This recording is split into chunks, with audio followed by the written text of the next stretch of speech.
Hey guys, I'm Cupid. I have schizophrenia and I'm also studying to become a psychologist. You know those moments that feel holy? A spiritual download, a synchronicity, a voice of deep knowing?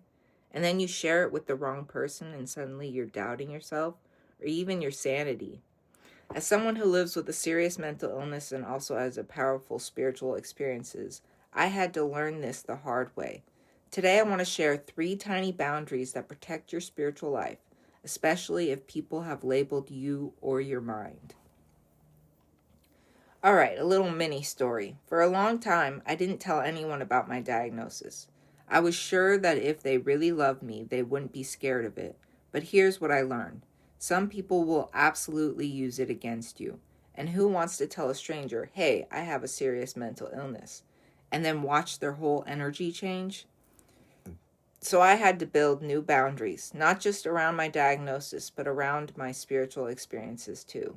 Because those are just as tender, just as real, and just as easy for people to twist.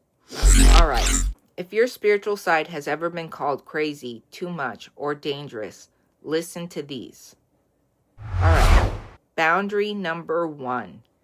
Be sacred about who gets access. Not everyone has earned the right to hear your deepest experiences. When you share something like, I heard God speak to me, or I felt a presence in the room, people filter that through their own fears, their own beliefs, and yes, their own stigma about mental health. So here's the rule. Share your spiritual experiences with people who show you 3 things: curiosity, compassion, and consistency. If they rush to label you, pathologize you, or argue with you, they're not your audience. Give your most tender stories only to people who can hold them gently. That might be a close friend, a therapist who understands spirituality, or an online space that feels genuinely safe. All right, boundary number 2. Not every revelation belongs on the timeline. We live in a world that tells us if you don't post it, it didn't happen. But for spiritual experiences, especially when you also navigate mental illness, posting everything can actually dilute the meaning and invite the wrong kind of feedback. Ask yourself before you share, is this for my healing or for other people's reactions? If it's mostly about proving you're gifted, special, or not crazy, that's your sign to pause. Instead, share the wisdom, not the wound.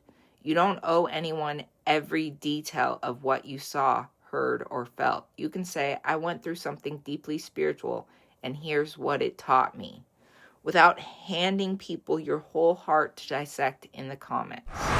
Boundary number 3. Give your spirit time to integrate before you explain. Right after a big spiritual moment, you're still raw. You're still figuring out, was that a symptom? Was that a sign? Was that my brain, or was that something bigger? In that early phase, other people's voices are loud and yours is still forming. If you share too soon, one dismissive comment can make you question everything: your gifts, your sanity, your connection.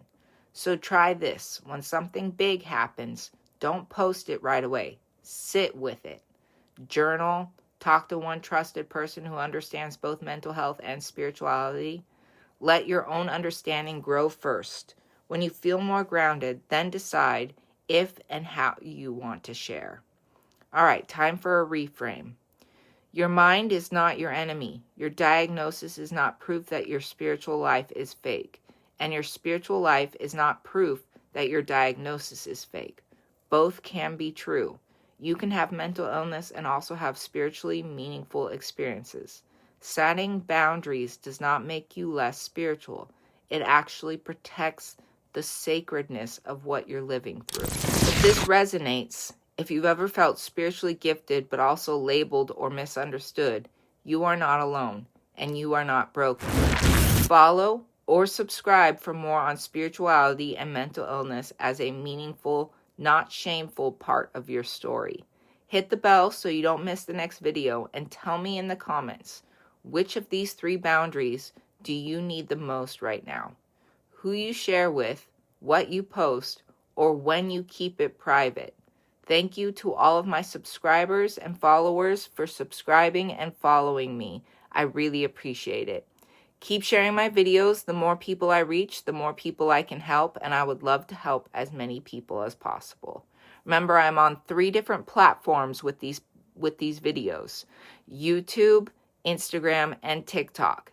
I have all kinds of different stuff on each platform, so please feel free to follow me on all 3 and check out my older posts. There's a lot of stuff from in my episodes. If there's anything you want me to talk about in my videos, please comment below and let me know.